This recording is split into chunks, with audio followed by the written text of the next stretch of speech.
Hello everyone, welcome to this Local Government Pension Scheme Pension Board meeting on the 8th of December at 10 AM.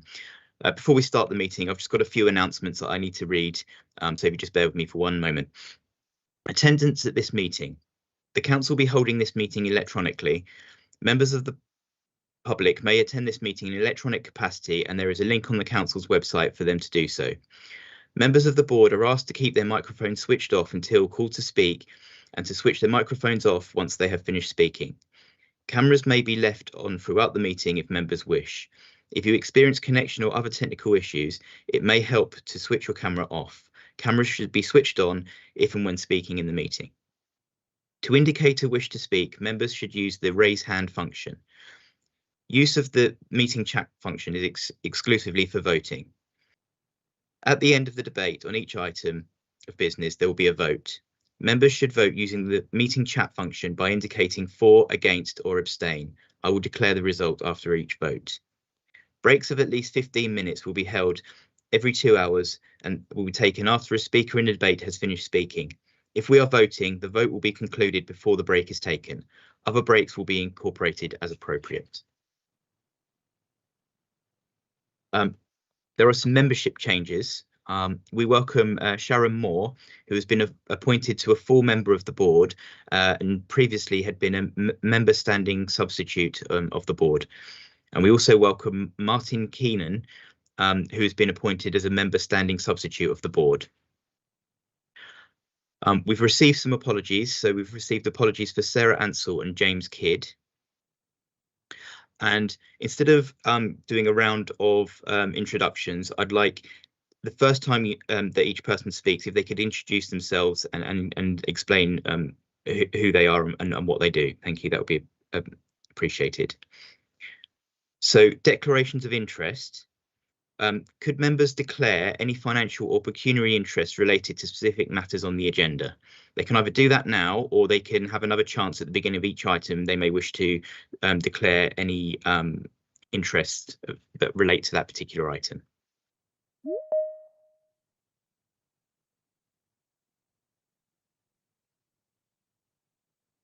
Okay, I think there's none. So the first item is the minutes. And I'm asking the board to confirm the minutes of the meeting held on the 13th of October 2023 as a correct record. And before you do that, I would just say there was one action on those minutes, and I believe an email was sent round recently that sort of relates to that action. So unless there's any other questions, if you could please approve those in the chat function, please.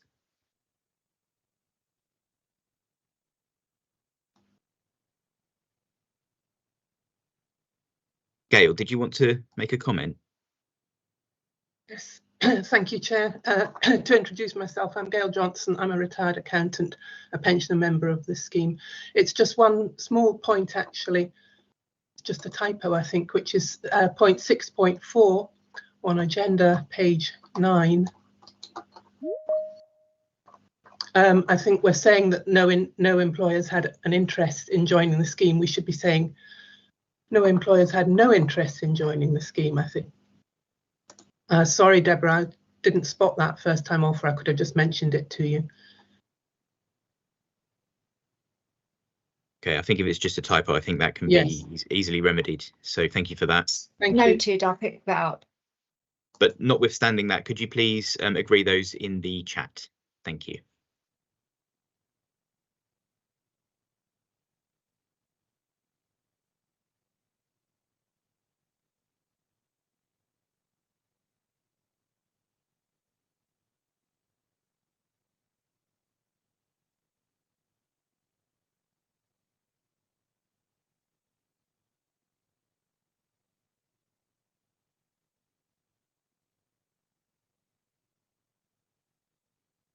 Thank you. It looks like the minutes, part 1 minutes have been agreed. So we'll move to item 2. So item 2 is the employer risk and governance report, and that's going to be presented by Anne Namaburu. Anne. Thank you, Chair. This is the employer risk and performance report for July to September 2023. So the number of red risk rated employers have decreased by 1 as a result of one signed admission agreement. The number of admission agreements continue to be monitored under Table 3 in the overall table of red risk rated employers, and in Table 5, which details the number of employers who have an outstanding admission agreement.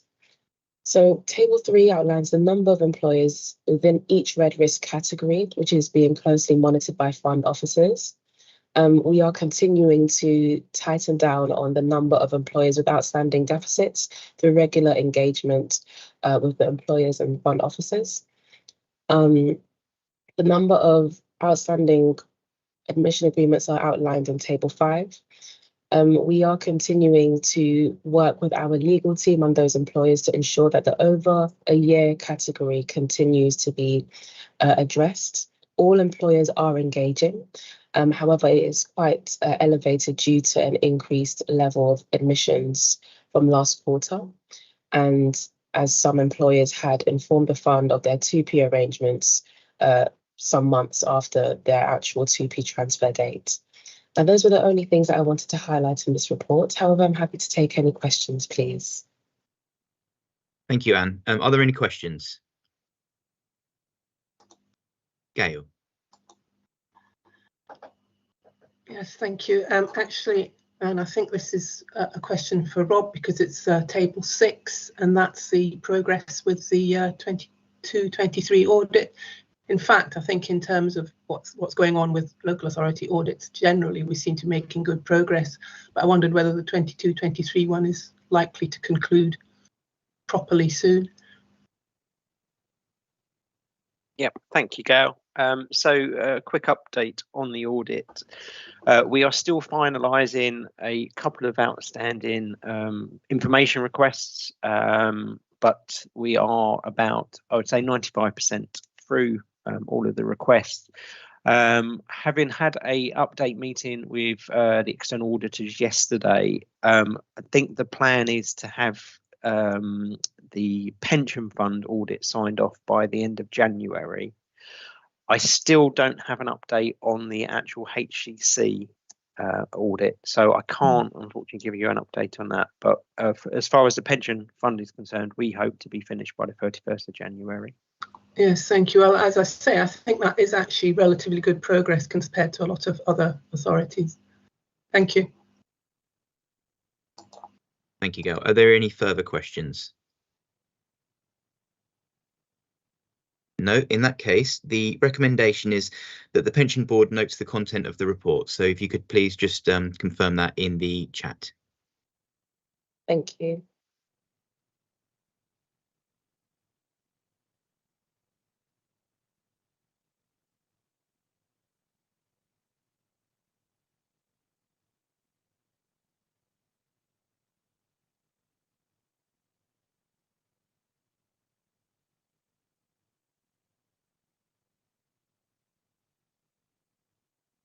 And the report has been noted. So we move to item number 3, which is the LPPA quarterly performance report, and that's going to be presented by John Crowhurst. John. Yeah, good morning. Thank you, Chair.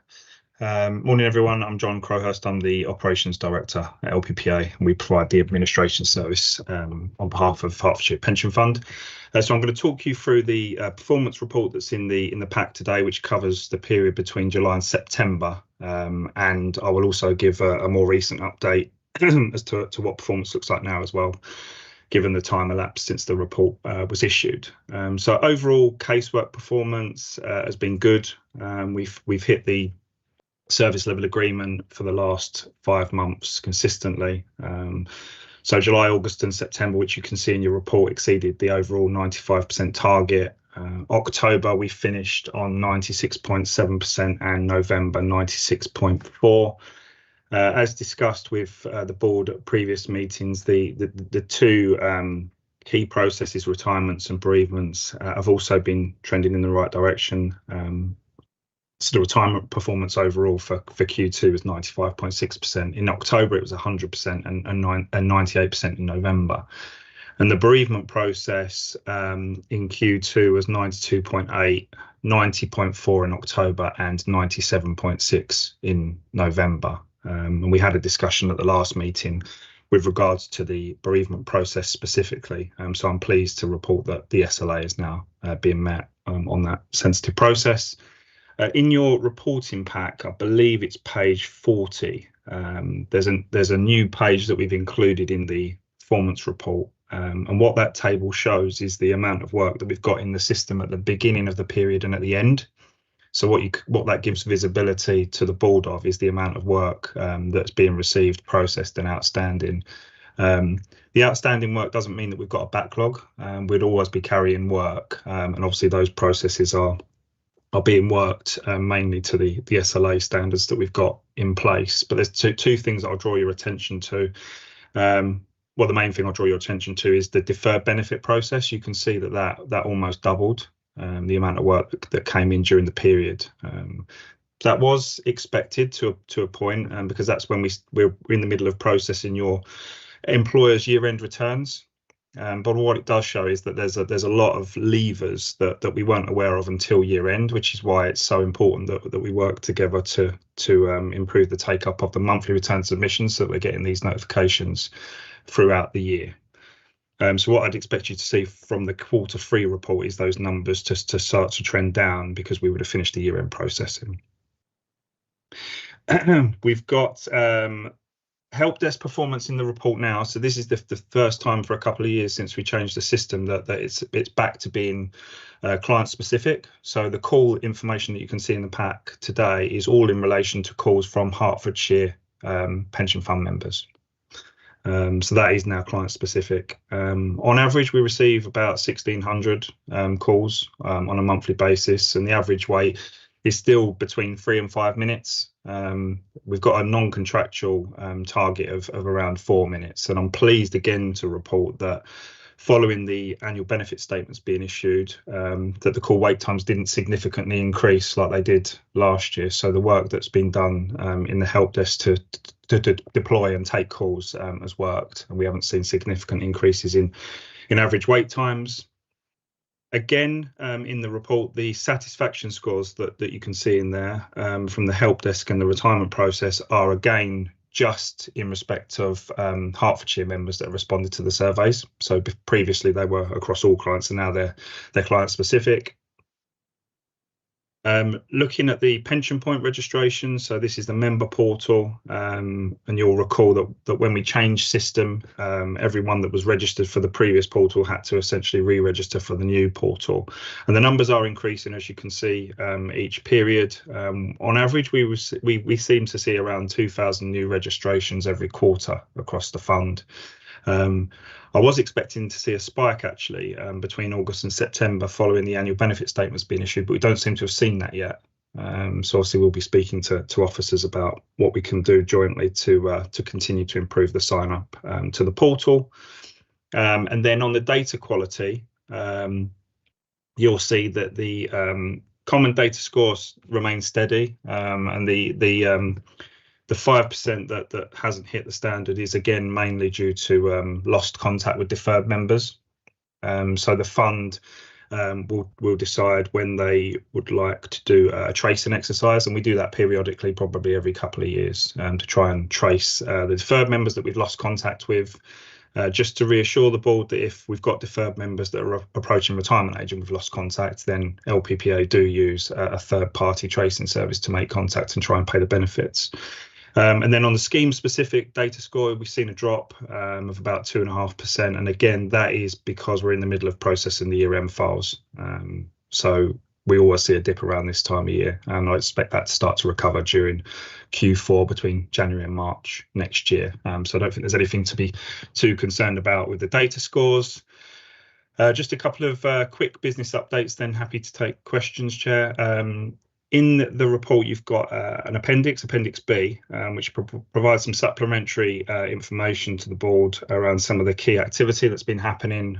So you can see the annual benefit statement numbers that were issued by the statutory deadline and where we are now.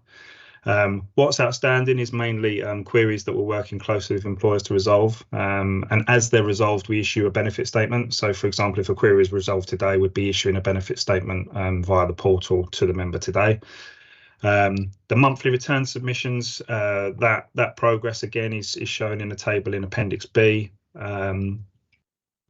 It's obviously not where we want it to be, because we want, you know, as close to 100% as possible. What I will say is, for all of the other funds that we've been working with, where we launched this new initiative in April, May this year, it's all around the same percentage take up. It seems to be around 30 to 40% take up. And what we're doing with our employer engagement team and obviously with the fund is making sure that we're working together to promote that sign up and provide training and support to employers and their payroll providers before we move into the next financial year.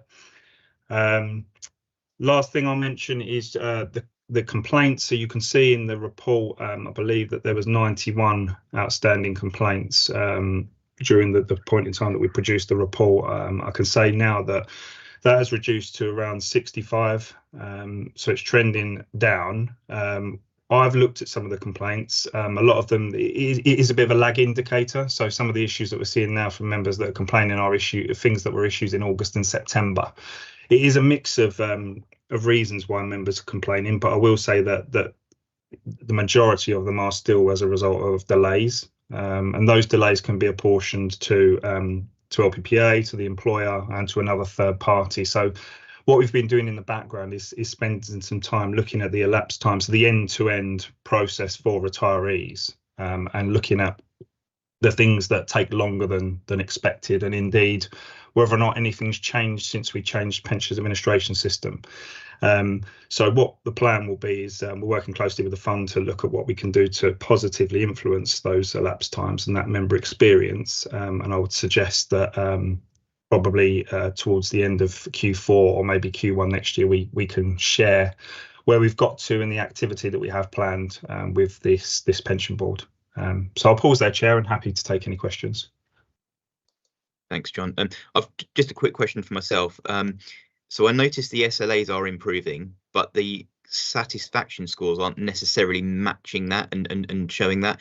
Is this something you would expect to lag, and when would you expect it to sort of catch up, if you like?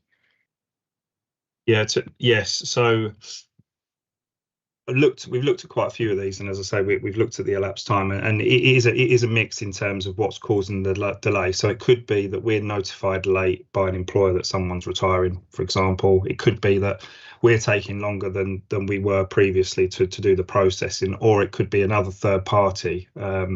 So, for example, if a member in the fund has an AVC that needs to be disinvested as part of the process, on average, it's taking around 22 days longer to process than someone who hasn't got an AVC.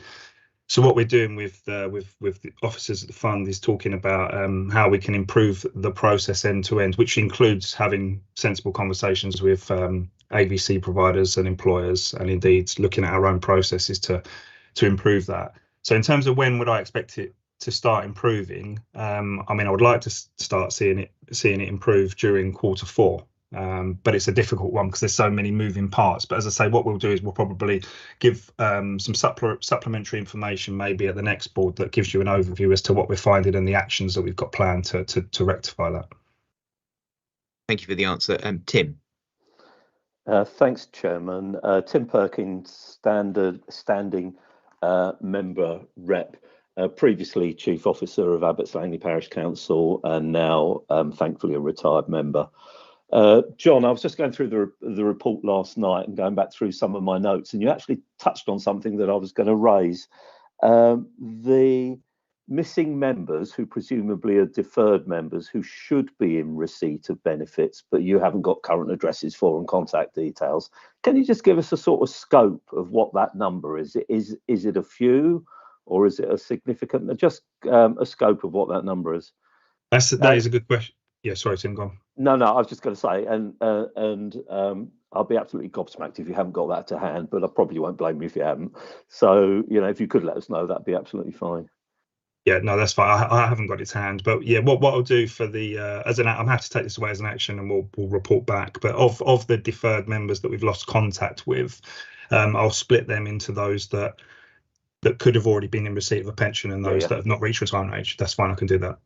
Lovely. No, is it a few? I suspect it's quite a significant number, because people just are losing track of this sort of stuff. So thanks for that, John. Otherwise, generally looking back on my notes, and I know there has been some criticism in the past, and there's still obviously work to do, but the numbers generally seem to be heading in the right direction. Thank you. Thank you. Jolien. Thanks, Thanks, Chair. Jolien Adam, understanding employer rep for the Schools and Academies pool.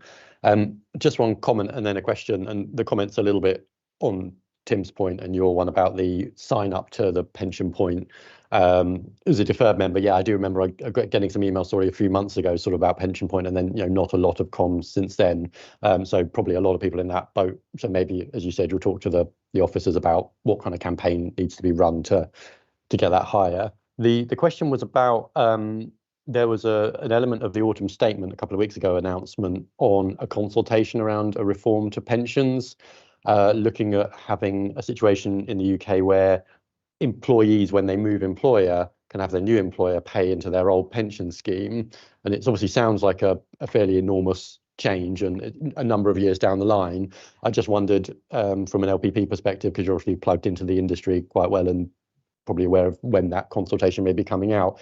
Is that as big of a change as it kind of seems in terms of, could be a major thing coming up over the next few years, or is it, wouldn't actually be that much challenge? And obviously there's a differentiation between kind of public service, local government pensions, which are quite different and define benefit, and most private sector defined contributions. So there's a lot of complexities there, but I just wanted to scale, is that going to be a massive thing, or is that, Yes. not so?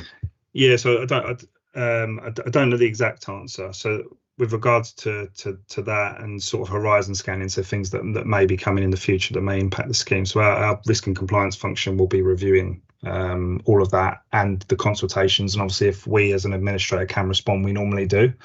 We will share anyway with the fund our response to any consultation. Obviously, anything that changes will be scheme wide.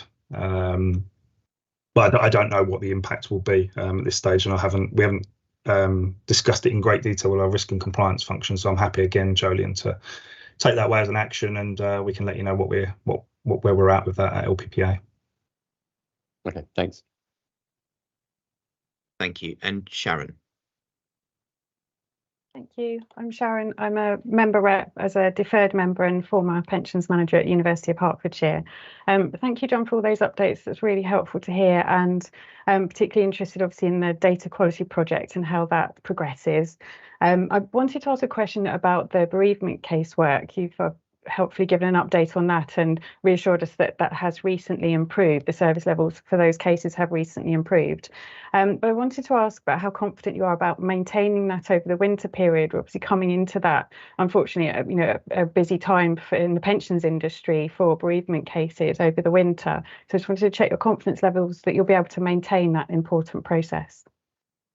Yeah, no, that's a good question, Sharon. So we've got a resource planning team that are looking at the experience, obviously this time last year, and how those numbers might have increased. So obviously what we're doing based on our current performance is making sure that we've got enough resource available to maintain that SLA. I'm pretty confident that we have. Throughout the year, we spent quite a lot of time recruiting additional people into the operational teams and providing relevant training. And obviously two of the areas that we focused on are the bereavements team and the retirements team in particular. So we've got more resilience than we had previously. If anything, if we do start to fall behind, which I don't anticipate we will, we'll be giving an early warning indicator to officers at the fund anyway. So it won't be a surprise that you'll see it in the next performance report that it's been an issue. We'll be actively speaking to officers about any challenges that we may encounter. Thank you. That's helpful to hear. Thank you. James. Hello, yeah, good morning, James Hurley, retired substitute member rep. My question is about the reference to McLeod in Appendix B. Firstly, it's really welcome to see that level of breakdown and detail on the approach to McLeod. Of course, it does then allow us to kind of just look into it and question it somewhat more. So there's a reference to revision cases. It'd just be helpful to understand what a revision case is. Is it the April 22 to September 23 sort of cohort? And then a reference to sort of using the automated system to administer the underpin for October onwards. It'd just be helpful to get a sense of how we're going to monitor and report progress, and whether we're alert to sort of cases of criticality. If we genuinely are not administering any cases at the moment, is there a potential issue of criticality with people in that cohort where we may need to do a manual sort of implementation? Thank you, James. Yes, if I'll give you a bit of background as to where we are. So for a couple of years now, we've been working with fund employers to make sure that we've got the data that we need on the member records to make sure that we accurately assess the underpin. So this is making sure that we've got all of hours changes and service breaks, essentially. And I think we've made some really good progress there with employers. So the data piece is the first thing. Next week, we're due to receive some of the functionality in the system. Obviously, as you can imagine, there's testing that needs to happen, user acceptance testing at our end. And once we get to a place where we're comfortable that that's been deployed appropriately, and I expect that to be January, if I'm honest, where we'll be is we'll be able to run various reports that will identify everyone that is potentially impacted by the underpin. So the number of people potentially that we need to review. And what we'll be doing, and the system functionality will support us with this, is work out who is better off and who's not. And the ones that are better off will effectively drop into that revision pot. There's some national guidance that makes recommendations to how you approach those cohorts, because obviously you've got people that have retired. So some may have retired on health grounds. There'll be normal retirements. There'll be people that have transferred out. There'll be people that have passed away. So there's recommendations on the order that you should treat the cohorts. So what we will be doing is, once we've run the reports to identify the number of people impacted, done an assessment on how many revisions we've got, we'll be essentially putting together a higher level project plan to the fund that says this is how many people we've got, and this is how long we expect it to take us to run through the revisions. For the you probably know this anyway, but for the LGPS, it's a big exercise because there's this whole data collection piece and this assessment on whether or not the underpin applies. But the number of revisions is not likely to be a significant amount, but it's all of the work to identify who's impacted that is quite a big burden on the administration function. But the revisions themselves, I'm not expecting it to be large numbers.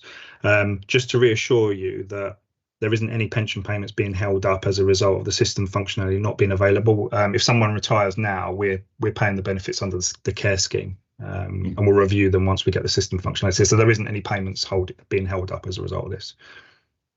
Okay, well, thank you. And just a sort of response there, I saw the timeline, I think April or March 2025 for revisions. Given you're saying it's a reasonably small cohort who are impacted, is that something that could be brought forward, or why March 2025? Potentially, it depends how many are impacted, and obviously we'll be doing this on behalf of the other funds that we work with as well. So we just need to make sure that we deploy the resources appropriately across each of the funds. But as I say, I would imagine that by the end of Q4, we'll be in a position to share the plan and the timeline. So we'll be able to give some more transparency around it around that time once the functionality has been deployed. Thank you. Thank you, John, for your presentation, and thank you, members, for your questions. So we move to the recommendation, and that is that the pension board notes and comments on the content of the appendices. So if you could just put confirmation in the chat.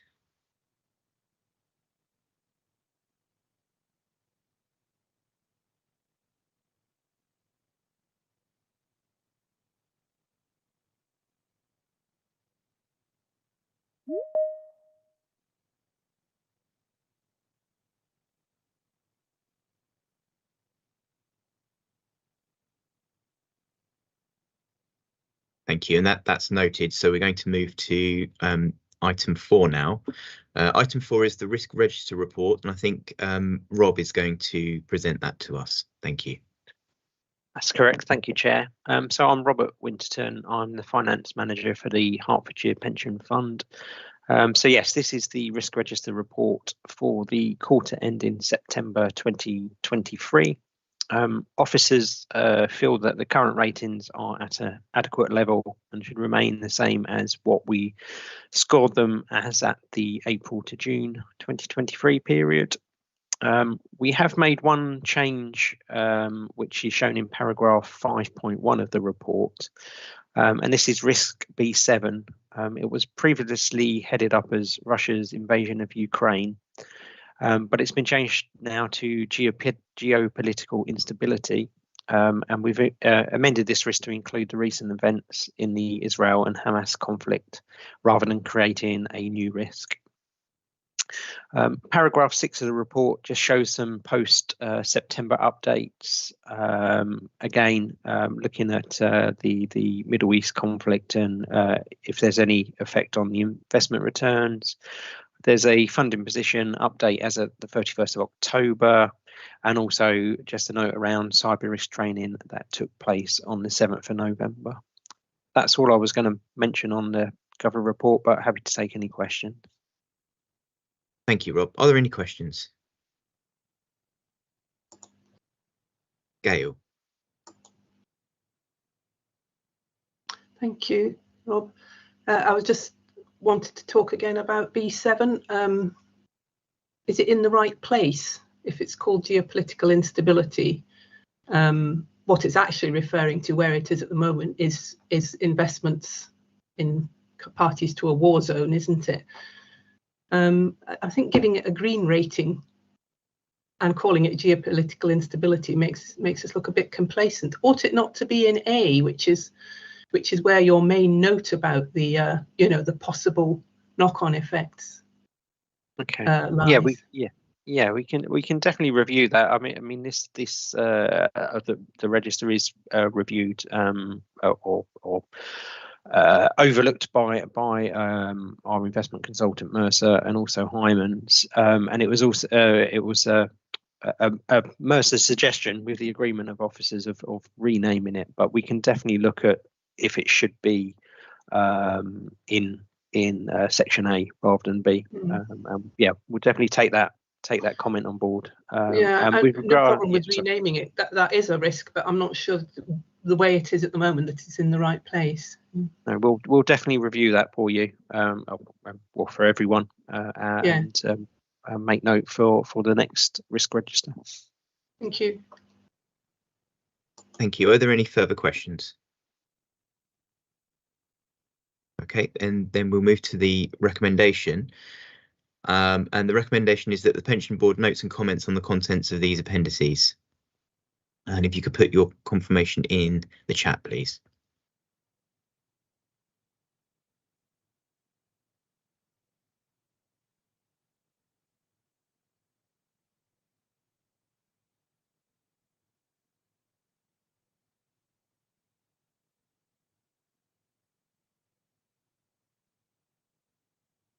Thank you, and that's noted. So we move to item 5, and that's the retender of the Actuary contract, and that's going to be presented by Taryn Mutter. Thank you, Taryn. Thank you, Chair. Hi, I'm Taryn Mutter. I'm the Pensions Governance Manager for Hertfordshire Pension Fund. So this report is to basically update you about the retender of the actuarial contract. The current contract should have expired in 2020. However, the procurement was delayed due to the pandemic and then the evaluation. Work has commenced on procuring the service through the National LGPS framework for actuarial and benefit consultancy services. We'll be bringing a report with our recommendation to the March 2024 committee, recommending the successful bidder for appointment, and then obviously subsequently bringing it along to the LGPS Local Pension Board. The value of the contract is approximately 8 million, and the proposed length would be the maximum allowable under the framework, which is 10 years, with a break clause at year 5 and year 8. This is so that we can plan any procurements outside of valuation timetables, etc. I'm happy to take any questions. Thank you, Taryn. Are there any questions?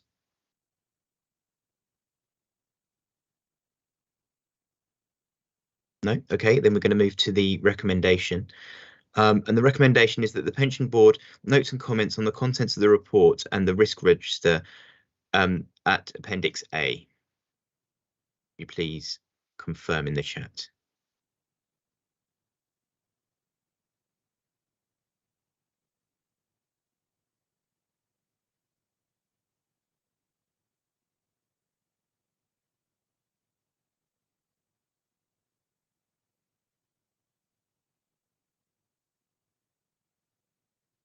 So that's agreed. So we're going to move to item 6 now, and that's the funding update and investment report. And that's going to be presented by Rob Winterton, who's going to then hand over to Mercer. Thank you. Thank you, Chair. So yeah, this is the funding update and investment performance report for the period July to September 2023. The funding position for the 30th of September, which is taken from the Actuary's funding risk monitoring tool, shows a funding level of 145%. This figure is prepared only for the purposes of providing an illustrative funding position for the Pension Committee and Pension Board. The funding position has improved primarily due to a reduction in the value placed on the liabilities. This reduction is mainly due to an increase in the expectation of future investment returns that will be achieved. The expectation of future returns moves as financial markets move. It is worth noting that this funding level is a snapshot in time, and whilst it looks very positive now, clearly it can change quickly.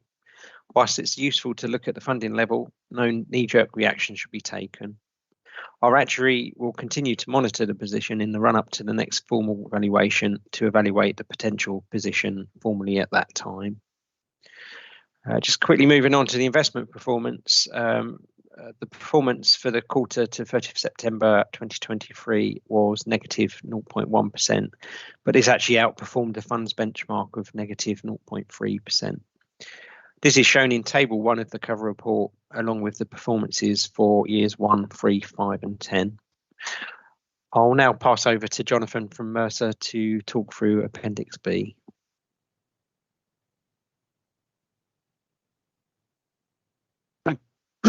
Thank you very much, Rob.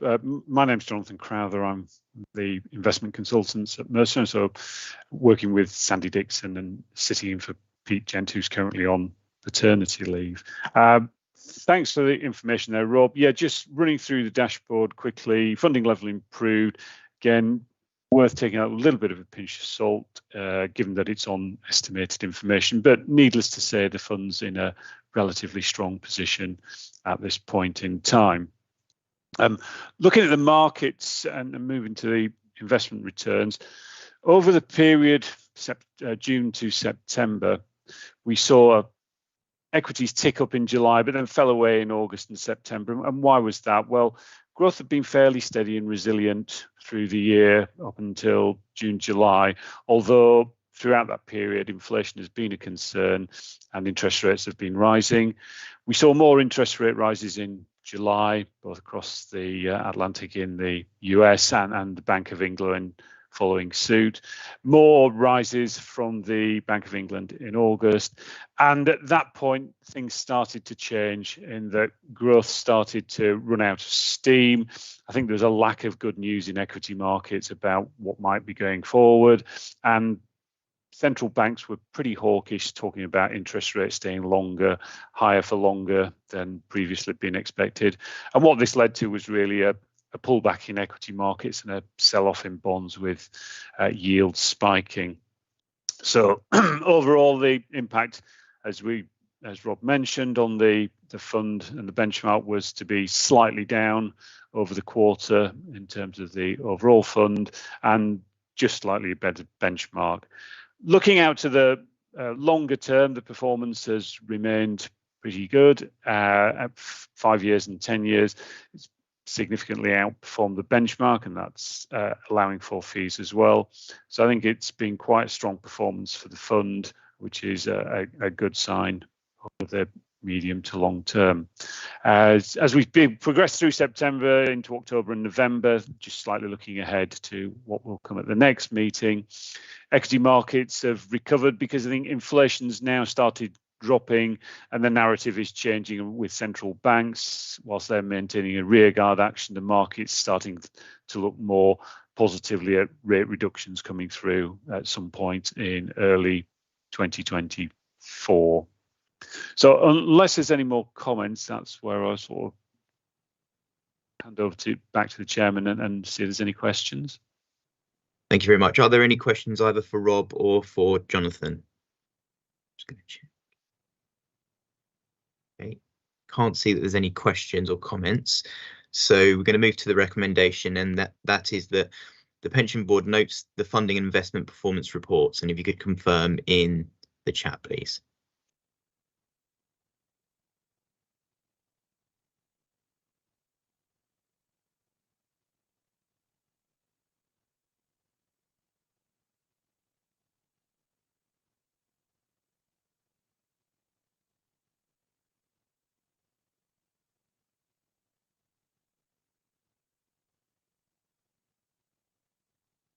Thank you, and that's noted. So we now move to item 7, which is the date of future meetings, 15th of March and 10th of July, and they're both currently on a virtual meeting basis.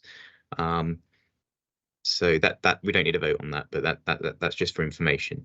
And then we move to item 8, which is other part 1 business. I've just got a comment on that actually, which is that we didn't have our pooling arrangement update this time, but on Monday there was an access meeting in London, and it was an interesting and fairly long meeting, and I'm expecting a update on access at our next meeting. So just look forward to that. And that, I think, is the end of the part 1 business. So I just need a confirmation that the live stream has been paused before we move on.